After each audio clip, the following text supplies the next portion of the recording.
Hello friends, good morning எல்லாருக்கும் வணக்கம். So காலையில் எந்திரிச்சு எப்பவும் போல் வந்துட்டு பிரேக்ஃபாஸ்ட்டு சாப்பிட்டுட்டு புதுசாக ஏதாவது ட்ரை பண்ணுவோமேன்னு சொல்லிட்டு கேக்கு, மஃபினு, வேஃபர்ஸ்ன்னு சாப்பிட்டுட்டு சுட சுட காஃபி குடிச்சிட்டு அடுத்து நாங்கள் வந்த இடம் தான் வந்துட்டு பார்த்திங்கன்னா சுவாமி நாராயணா டெம்பிளுங்க. ஸோ துபாயில் இவ்வளோ பெரிய கோயில் இருக்கா அப்படின்னு நினைக்கும் போது உண்மையிலேயே ஆச்சரியமாக இருந்தது. இந்த கோயில் எப்படி வந்தது அப்படின்னு டீட்டெயில்ஸ்லாம் வந்து கொடுத்துருக்கேன். அது மட்டும் இல்லைங்க, துபாய் ஒரு லெவல்னா அபிதுபாய் வந்து வேற லெவலில் இருந்ததுங்க. நேரில் பார்க்கும்போது அவ்வளோ சூப்பராக இருந்தது. ஸோ அழகான இந்த அபிதுபாயை வந்து பார்த்து ரசிச்சுட்டு அடுத்து நாங்கள் போன இடம் வந்து பார்த்தீங்கன்னா சாக்லேட் வாங்க தாங்க. ஸோ துபாயில் வந்து சாக்லேட் வாங்காமல் கண்டிப்பாக வரவே வராதீங்க. அவ்வளோ ஃப்ளேவர்ஸ், அவ்வளோ சாக்லேட்ஸ் இருந்தது.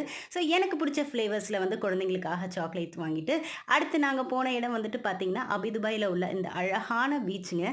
ஸோ இதோட ஃபுல் டீட்டெயில்ஸ் வீடியோலாம் நான் வந்து லிங்க்கில் கொடுக்குறேன். கண்டிப்பாக செக் பண்ணி பாருங்கள். கண்டிப்பாக நீங்களும் என்ஜாய் பண்ணுவீங்கன்னு நினைக்கிறேன். ஸோ நெக்ஸ்ட் வீடியோவில் மீட் பண்ணுறேன். பாய்.